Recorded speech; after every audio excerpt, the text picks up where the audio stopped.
Hey Vsauce, Michael here. Let's take a moment to recognize the heroes who count.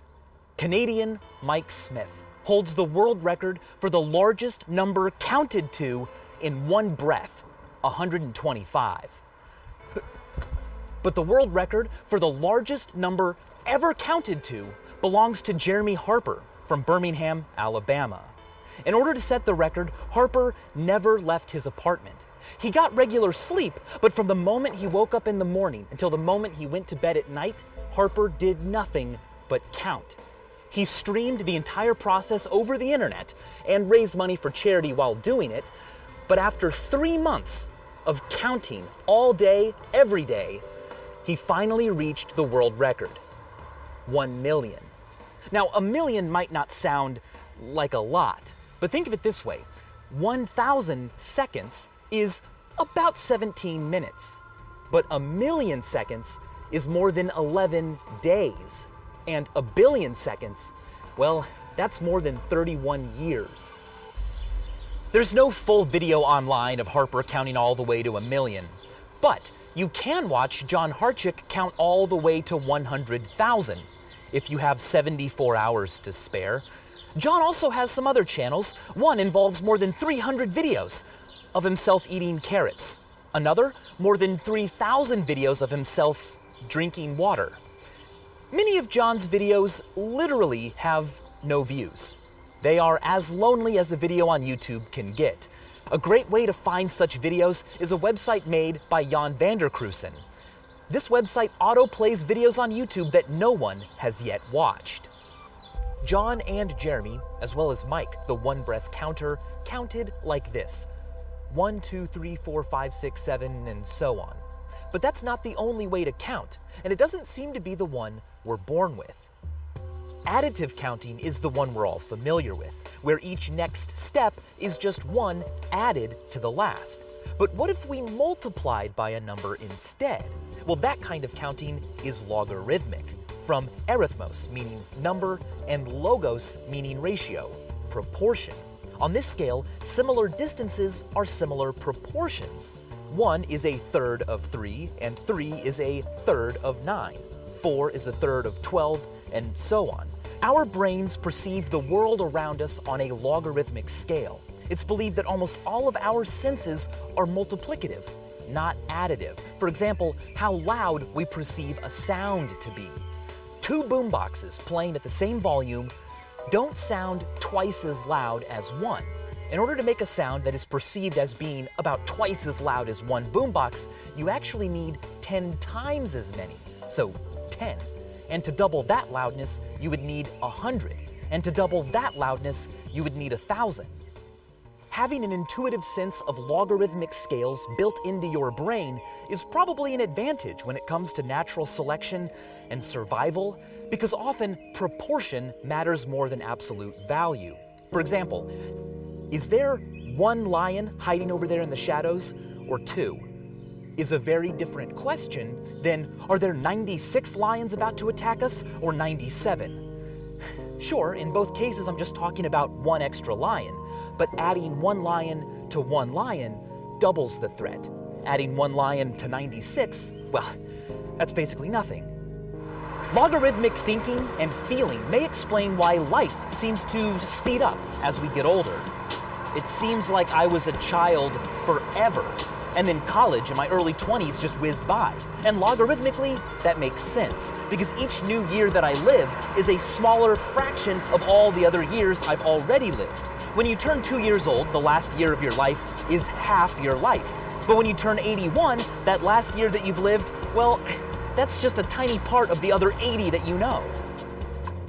Logarithmic thinking isn't always helpful, especially in scenarios where proportion doesn't logically matter, but we nonetheless act like it does.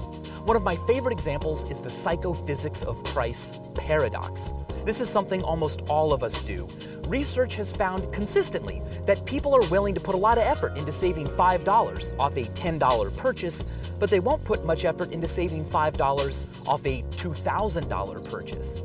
It's $5 saved either way, but our natural obsession with proportion leads us astray. take a look at these pictures. Can you tell how many objects are in each of them? You probably can.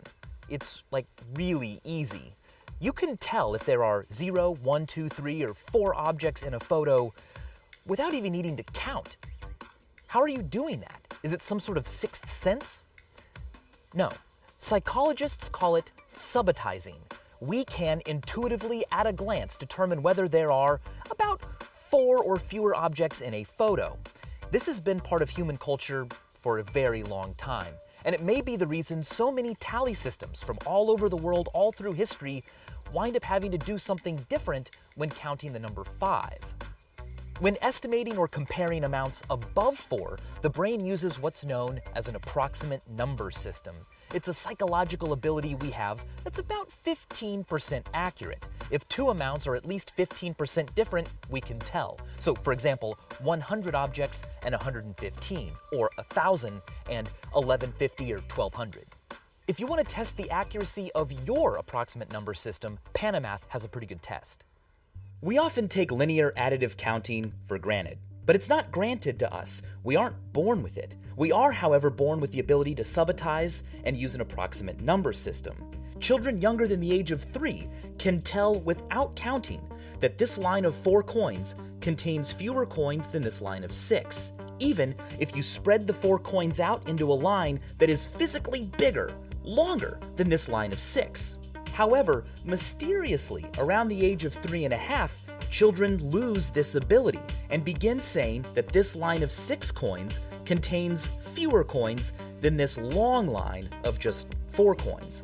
Possibly because around this age, the physical world of objects of physical sizes is more salient in their minds. But then, when they begin to learn linear counting, they reverse back and begin again correctly saying that this line of 6 contains more coins than this line of 4, around the age of 4. The smallest physical thing science could ever hope to observe is the Planck length. In order to look at anything smaller, you would need to have so much energy concentrated in such a small area, a black hole would form and you would lose whatever you were looking at. Okay, with that in mind, here's a question. What number is halfway in between 1 and 9? 5 seems like the obvious answer.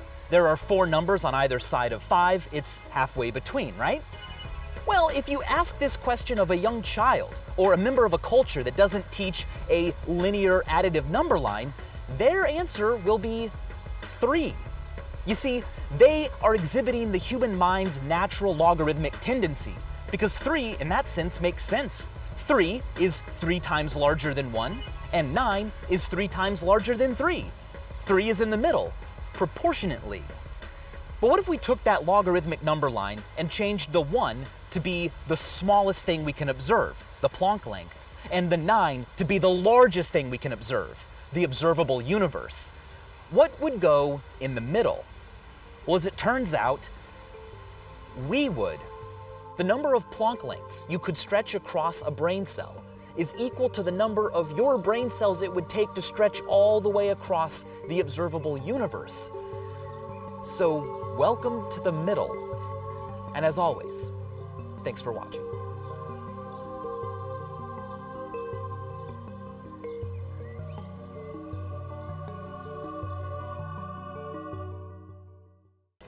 Hello again.